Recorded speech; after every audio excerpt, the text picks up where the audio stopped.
my chicken, I like to cut it up when it's semi-frozen. Now, sure, you do not want it hard as a brick, but I have learned over the years, if it's got a little bit of freeze to the inside, your cut is much better. And then by the time you get ready to start frying it up, it's good and thawed.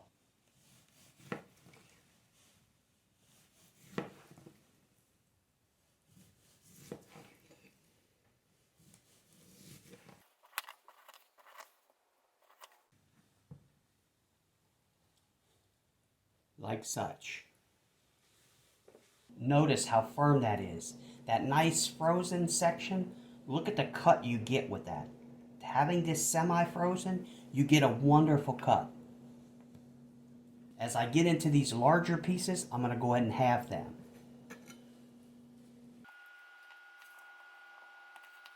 Go ahead and cut some out for nice thumbnail purposes. You can come across it, and across it. But when you finish, you will be able to just go, and you will not hear all the other crunches. Now granted, you're going to see a lot of stuff and seasoning on the inside. Don't worry about that. All the goodness is down there. Alright guys, so now it's time to get these battered up. So I'm going to go ahead and take a paper plate. We're going to put this to the side. When we get these things battered up, we're going to go ahead and put them on a paper plate. Maybe not that formal, but I'm using a paper plate. We're going to go ahead and take our dish. And when you do use this dish, you need to make sure you have a dish with ample area so that you can get these chicken strips coated very well. So you need a large surface area. This is a perfect dish for me. Sometimes I get crumbs on the counter. It's okay. So now we're going to take our spicy buffalo pork rinds. We're going to put these delicious pork rinds all into our plate. Look at that. I just want to get a spoon already. Alright, so once you've got these in the plate, you can go ahead and just knock them down.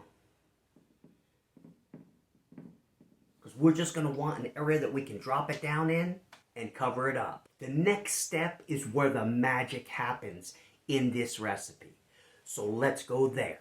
Alright guys, now it's time for the magic. What we're going to be using here is a normal thing in breading, but we're going to take it to the next level. Alright, you're going to need 6 egg whites for this. So I'm going to go ahead and get them cracked and in this bowl.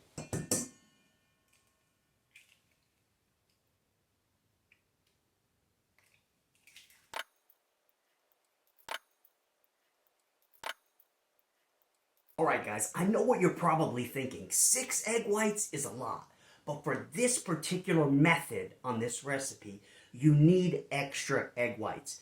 Because the egg whites will separate while we're making this. So you will have to remix it, and it just works better to have extra. So for those of you who have joined me for my other videos, you probably know what's coming next.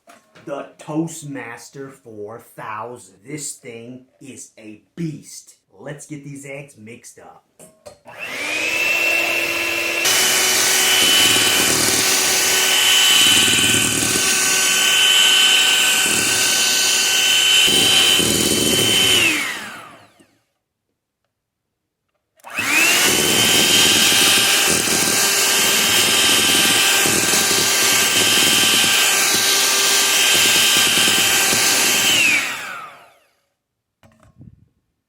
Alright guys, that is the consistency you're going to want this batter. Alright, so now that we got the batter ready, it's time for the chicken. Okay, so we're going to go ahead and get this battered up, and I'm going to show you what this should look like. Go ahead and move this to the side. We're going to bring our batter in place and our plate right here. So let's show you what this should look like when you get done. You are basically going to take your chicken in here and just wipe it back and forth and shake it down. And you'll see the nice body that is on that chicken. That's what you want it to look like. As this gets a little further in, it will not be that thick. Don't worry, you'll still get great coating. But then you're going to take this like this. You're going to lay it into. Do not move it. Just let it sit there. And then with a spoon, I'm going to use my hand. You're going to coat the top. Once you've coated the top, you're going to come in and just pat this down. So now that we've got that in here, you're basically just going to grab the edge of it, shake it off a little bit. Look at that nice coating. We're going to go ahead and set this down. Spread back out your pork rinds. And we're going to dip the rest of these.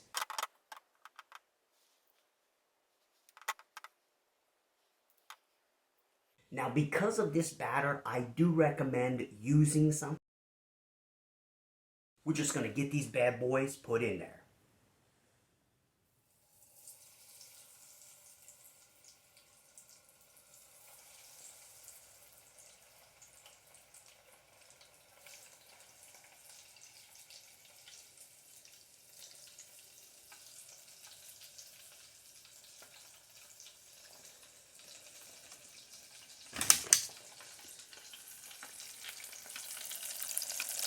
And look at that fry action right there. Boom. Look at that fry action. And if you're wondering what I'm stirring with, this is a fondue fork. Works excellent for stirring this up. I like to stand these up in the basket so they drain fully. All right, guys, now I want you to look at that. Look at that beautiful breading. These are delicious. Now, again, you may not want to use those pork rinds, but I assure you if you do, you will not regret it. Dirty keto or clean keto, whatever you do, you will not regret using this breading.